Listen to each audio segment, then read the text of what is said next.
बिस्मिल्लाहिर्रहमानिर्रहीम। अस्सलाम वालेकुम व्यूवर्स, कैसे हैं आप सब लोग। उम्मीद करती हूँ आप सब लोग ठीक होंगे। आज़मीन हज माशाल्लाह से जो हज करना चाहते हैं उनकी दरख्वास्तें शुरू हो गई हैं और माशाल्लाह से हज की तैयारियों में लगे हुए हैं।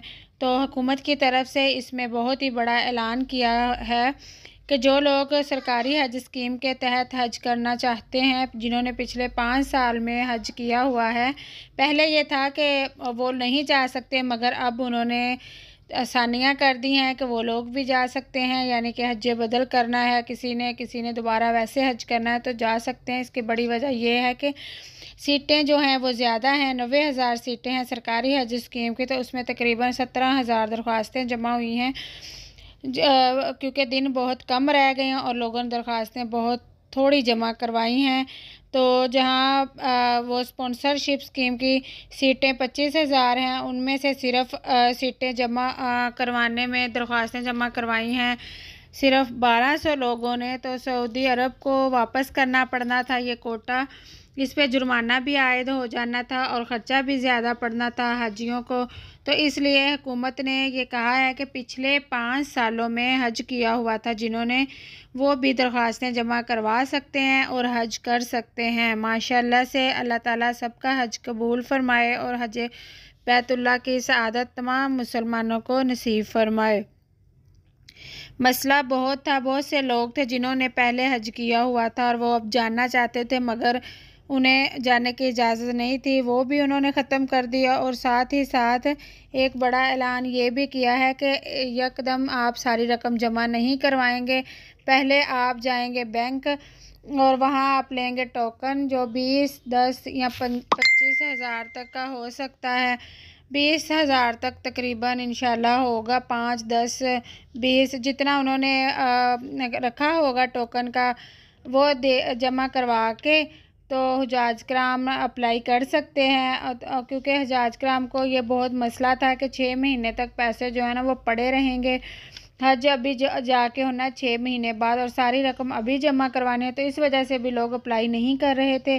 तो इसमें भी उन्होंने आसानी कर दी है। अब ऐसा होगा जिस तरह पिछले साल किया था, आप बैंक में जाएं, दरख्वास्त जमा करवाएं और साथ इस तरह टोकन पे आप 5, 10 हज़ार का जो टोकन बनेगा इसके पैसे देने हैं। पूरी अमाउंट जो है वो 5, 10, 20 में जो है उस टोकन दे के तो पूरी अमाउंट आपने जमा करवानी है। बाद में हज के लिए हो जाएगा जब आपका अप्लाई, अगर सीटें पूरी हुई या ज़्यादा हो गई तो फिर कुरानदाजी होगी, अगर सीटें कम हुई तो फिर कुरानदाजी नहीं होगी। और जब फाइनल हो जाएगा हज का तो फिर 2 या 3 महीनों में पूरी अमाउंट ली जाएगी। जो पैसे आपने टोकन में देने हैं वो काट के बाकी पैसे।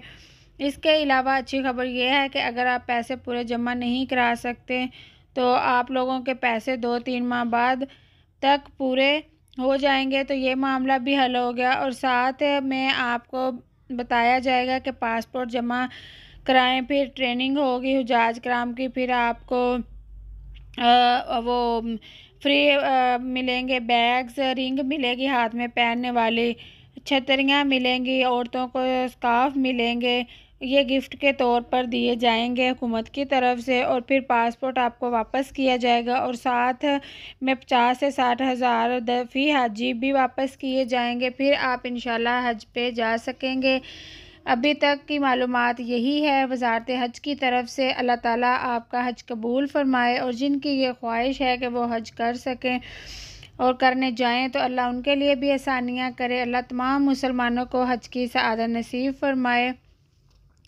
और दूसरी तरफ जो शॉर्ट हज स्कीम है उनकी भी सिर्फ 1200 दरख्वास्तें जमा हुई हैं। इनकी अमाउंट ज़्यादा है। दरअसल ये उनके लिए होता है जिन्होंने बाहर के मुल्क से आना है, किसी की जॉब का मसला है या कोई तालीम के लिए गया हुआ है वगैरह वगैरह, या वीज़ा वगैरह का मसला है। उसके अलावा अगर आप 40 दिन वाला हज करने जा रहे हैं तो मदीना में क़याम कम कर लें और आपके मज़ीद 35,000 बच जाएंगे, जिससे आपको कुर्बानी में आसानी होगी।